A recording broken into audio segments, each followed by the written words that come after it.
Hi guys, welcome back. If you're new here, welcome to my channel. My name is Hannah. I'm an Atlanta-based flight attendant and I am sitting in my hotel room on a layover and I was like, I kind of want to make a little video. I had this random thought of making a pros and cons of being a flight attendant.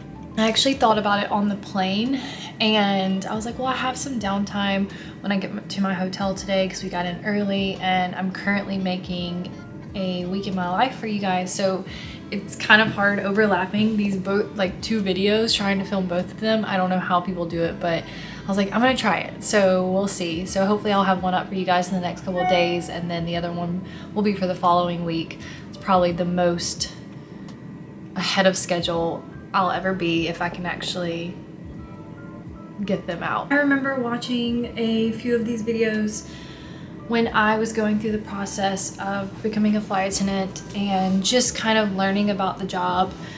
So I thought it'd be cool just to do this for you guys. Bear with me. And if you do have any questions or you want to make a comment and ask me, you're curious about something, or you're actually wanting to pursue this career and you want to know more about it, I'm happy to elaborate. I'm probably not going into great detail because I just kind of want to spit these out so you guys know. I know it's annoying when people just talk too much in their videos because I know that I fast forward through those and I know that I already talk too much.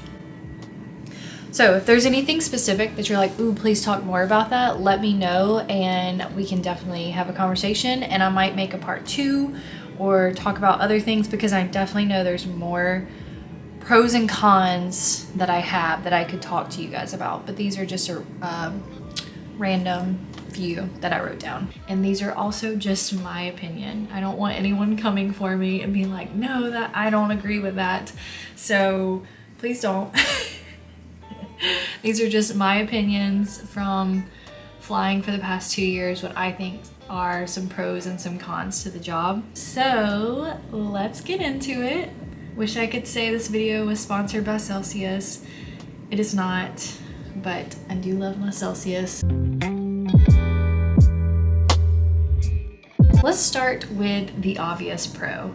Everyone says this is everyone's opener. You get paid to travel on a daily basis. I'm getting paid to go from here to here to here. I'm working with a flight attendant on this trip. She's junior and she was just telling me that she just got back from Johannesburg, went on a safari. She got paid for that.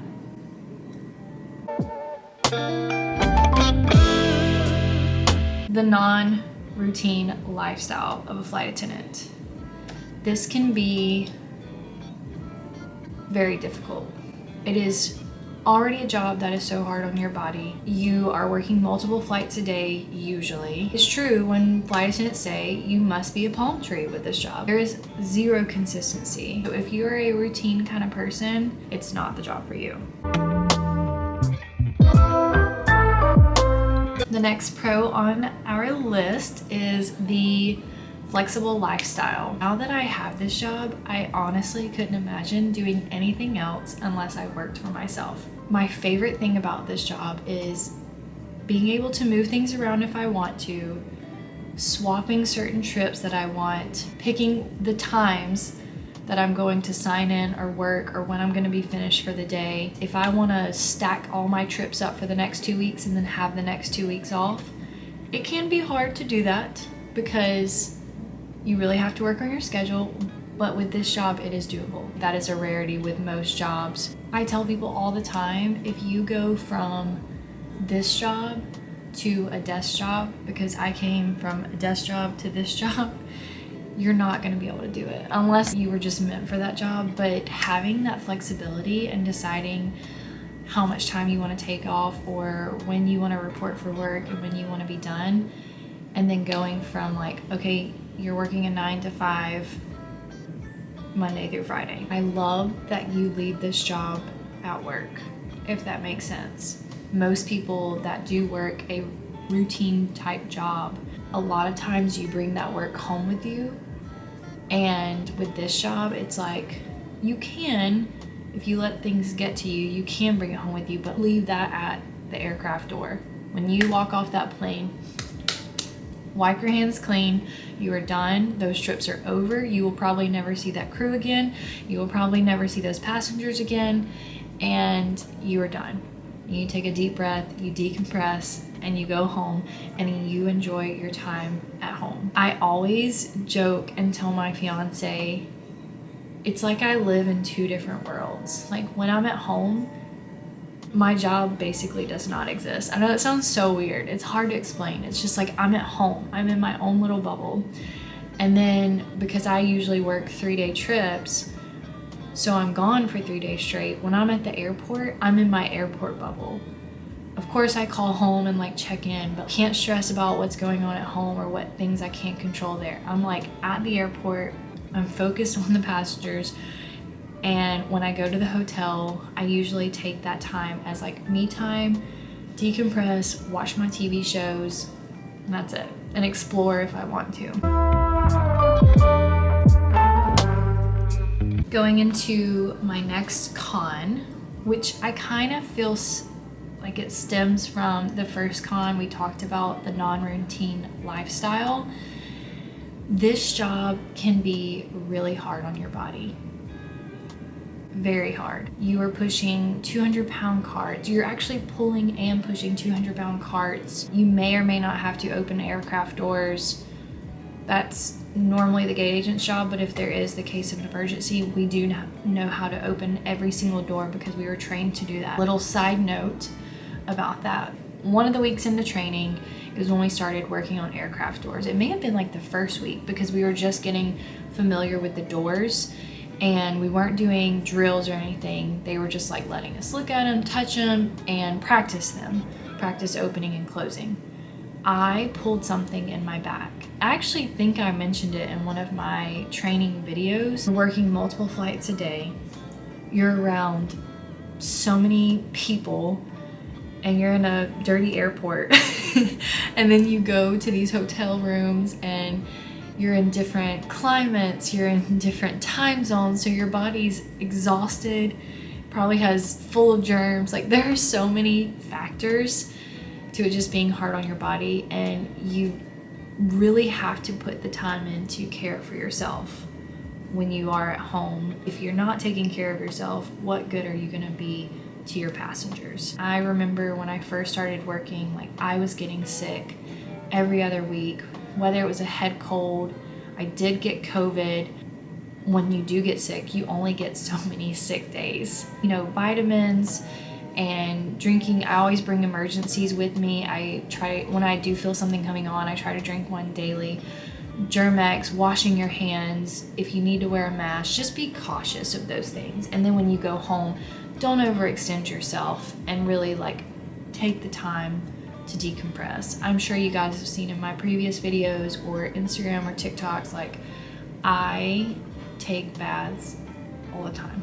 Every time I come home from a trip, the first thing I normally do is light candles, run like a hot bubble bath salts. I go all out. And that is like my time to decompress.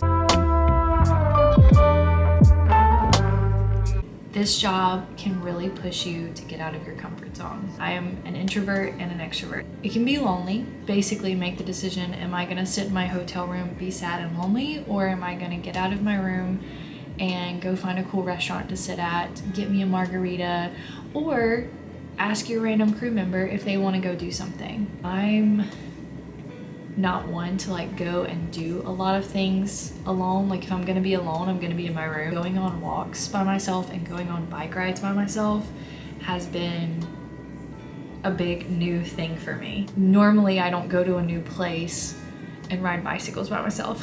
And I've done that. It really makes you get out there.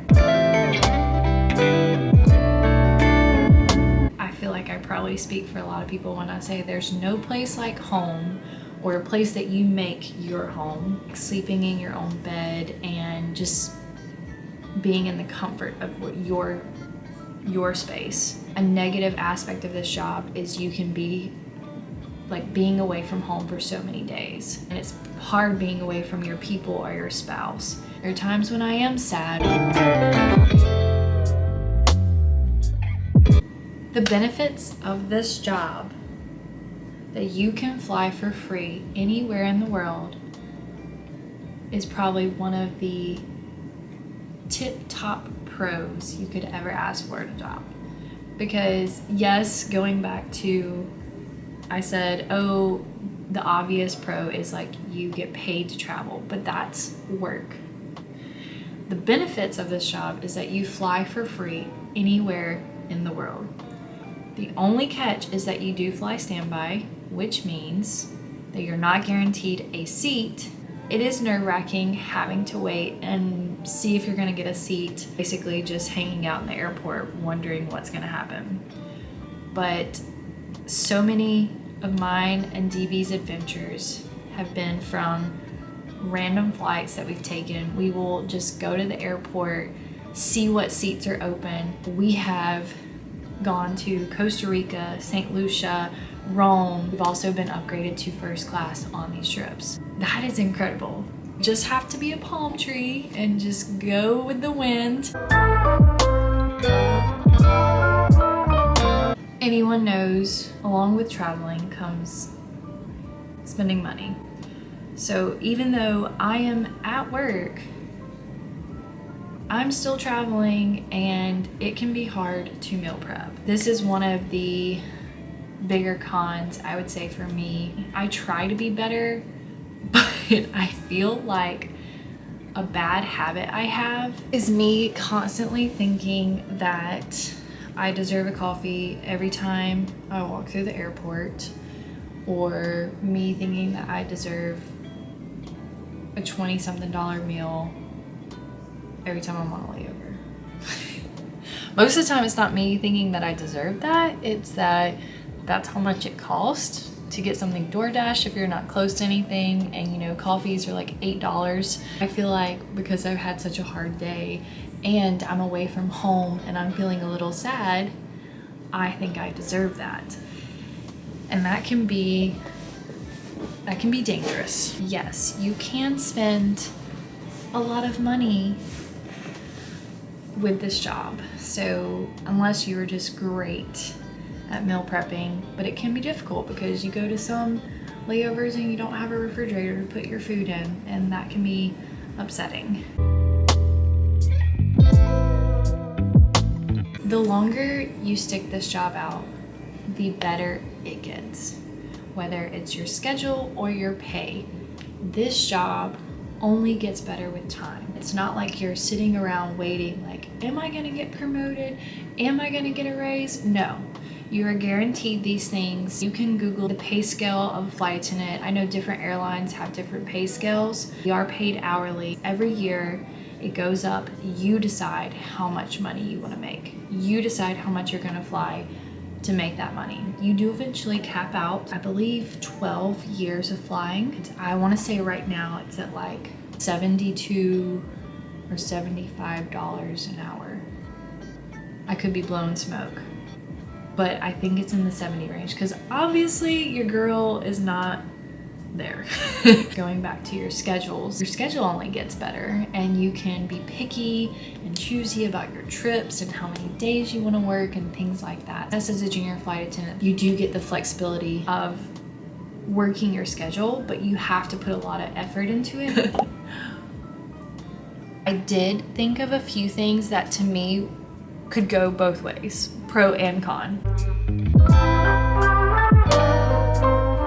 The more you work, the more you make, and you can work as much as you want. And you could definitely be one of those flight attendants that brings in over 100K. Or you can work the minimum, and which is okay too, because I don't pick up, I work what they give me and I try to drop what I can. And you can have a lower salary. It is what you make it. And that's why I see that as a pro and a con, because like if you think one month you're like, oh, I need more money this month, you can work as much as you want. But a con to that is that it's extremely tough on your body, and you honestly can't with this job. You really, I mean, it's hard when sometimes I fly 5 days a week, and when I do that, I have great paychecks and it's exciting, but I pay for it in the long run because I'm so mentally and physically exhausted. It's so draining. You're on call for 6 days every month. This is a con because, for obvious reasons, you're on call. Nobody likes to be on call. If you do, more power to you. I don't like to be on call, and with our job, we get 6 on-call days a month, and it's from midnight to midnight. You can schedule it to where it's 6 days in a row, or you can do 3 and 3. But the pro, my airline, you only have 6 on-call days a month. Most airlines have a full month of reserve. You rather have a full month or 6 days. That's why I see that as a pro and a con. I just think that I don't want to be on call, but if I'm gonna have to be on call, I'd rather have 6 days than a whole month. You work with new people every single trip. Sometimes you may get someone that you've flown with before, but it'll probably be 4 years later down the road that you see this person again. And this is a pro and a con because you're constantly meeting new people. If you don't get along with someone, don't worry, your next crew, you won't see them probably for another 4 or 5 years, or you may never see them ever again. Or it can be a con because you have the best trip of your life, the best crew you've ever flown with, and you'll never see them again. Your crew will make or break the trip for you. Every flight attendant says that, and you don't understand it until you actually experience it. I've had some incredible crews that just make me so happy, makes the whole trip, makes me not sad being away from home. And then I've had some crews where I'm like, I hope I don't ever work with you again. I know that's harsh to say, but some of these crews, let me tell you. That is my random list that I just kind of gathered while I had some downtime. I hope you guys enjoyed it, and I hope it was somewhat informative. This job is such a blessing to me. I love the flight benefits of being able to travel anywhere in the world. This job is giving me the opportunity to fly for free to Italy for my wedding. And not many people can say that. So it's a pretty special, magical thing. If this is a career path that you're interested in, go for it. And please don't ever get discouraged if you apply and get denied. That can be pretty common. And I feel like people do get discouraged because it's such a long process. But keep trying if it's something that you're truly interested in. But also make sure it is something that you're truly interested in, unless you're okay with having a lot of your time taken up by training and the process of going through the interviews and everything. I've known many people that have gone through this whole process. They don't regret it, but they've gone through this process and it's a lot. And then they get on the line and they're like, this isn't the job for me, which is totally okay. You know, at least they tried. But sometimes people feel like they've wasted a lot of time and energy, and it can be very draining. So that's why I feel like these videos are helpful. I would love to make another one because I could keep going on with pros and cons. But for me, I think that comes with any job, and I do think that this job outweighs, all of my pros outweigh the cons of this job. Thank you guys so much for watching the video. Definitely let me know what you think. Let me know if you have any questions. I would love to elaborate on any of those topics that I mentioned. Make sure to follow me on other social media channels. I'm more active on Instagram. I'm trying to learn TikTok. Bear with me, but it is fun making mini vlogs. It's just a lot to keep up with. I hope you guys enjoy the rest of your week, and I will talk to you all soon. Please don't forget to subscribe, give me a thumbs up, definitely comment, and turn on those notifications if you haven't already. I love seeing my channel grow. It's so exciting, and I will see you guys in my next video.